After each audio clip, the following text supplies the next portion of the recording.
It's my feel-good breakfast show.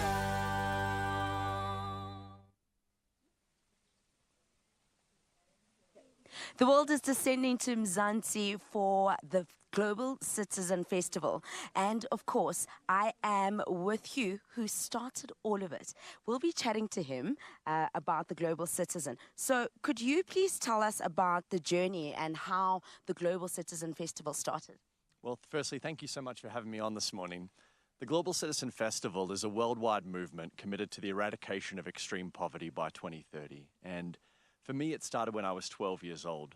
I traveled to the Philippines with an organization called World Vision to learn more about community development. And there was one night that changed my life forever on a slum in the center of Manila. We were taken onto this slum and I was placed in the care of a kid my own age named Sunny Boy. And that night changed my life forever. He'd lived his whole life on this slum that was built on top of a rubbish dump. And when we lay down with cockroaches crawling all over us in the smell of rubbish, I had this epiphany that, really it's pure chance that I was born where I was born in Australia and he was born into extreme poverty. Our roles could have very equally been reversed in life. Fast forward many years, the G20 was coming through Melbourne, Australia, where I grew up. And we had this idea to run this small concert called the Make Poverty History Concert. And one day exploded when Bono and Pearl Jam called us and said they wanted to perform for free. And that day, 1 million Australians got involved in our campaign. And we convinced the government to double foreign aid. We raised $6.2 billion for the world's poor. And that's really what led to the founding of Global Citizen. We got a phone call from the United Nations a few days later who said they wanted to help us take this movement all around the world. And we grew from just a few of us young Aussies to now having 25 million young people every single month engage in the Global Citizen movement around the world. And what are some of the practical ideas that you have to implement, eradicating poverty? So really the roadmap for the eradication of extreme poverty is embodied in the United Nations Sustainable Development Goals. These are 17 goals with 169 indicators designed to end extreme poverty, reduce inequality, and tackle climate change. And it's very specific things like getting every single girl into school to make sure that girls' education is addressed. It's very practical things like ensuring that children under the age of 5 years old have access to vaccines and immunizations so that they can grow healthy lives. It's also about food security. It's also about water and sanitation.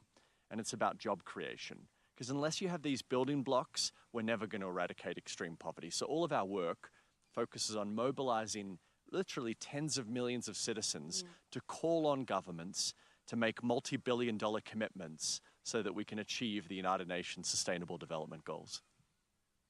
Oh wow, we're joined by the lovely Nomzamo. How are you? Well, you're just in time. Thank you.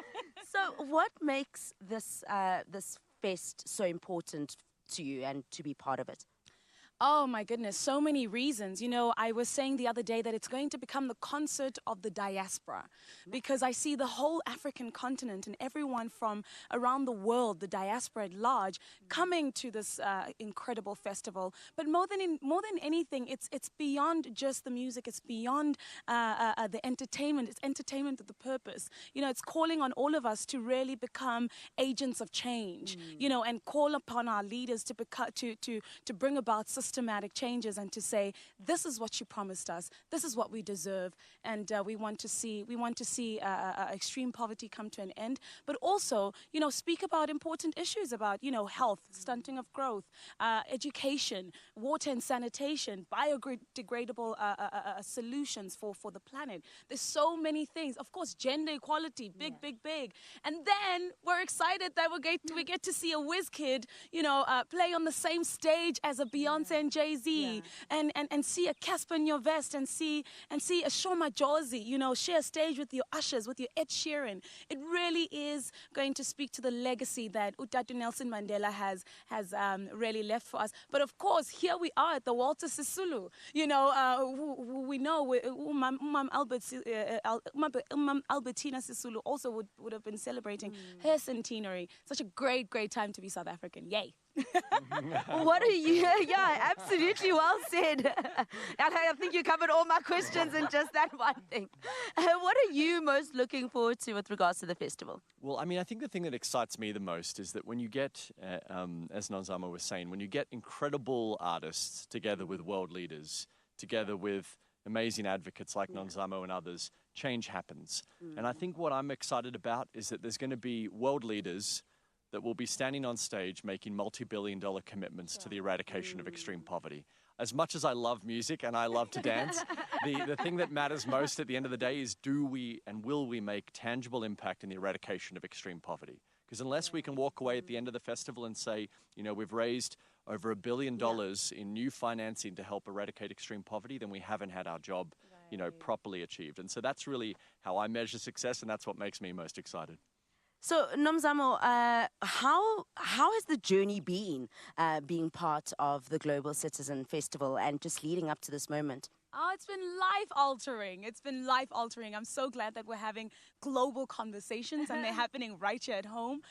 You know, the world's eyes have always been on South Africa, have always been on the African continent. But I think right now we're really shifting the narrative. So, you know, the journey of just discovering, you know, I try and stay very informed about socioeconomic equality and, of course, the different things and hurdles that we have to face as human beings. But I think for me, it's just been such a learning journey being a part of the Global Citizen, and of course, very exciting, you know, and pressurizing, because so many people want tickets. I'm like, do good.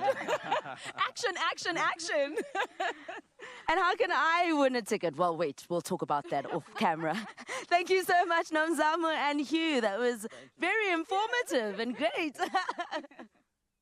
Back to you in studio.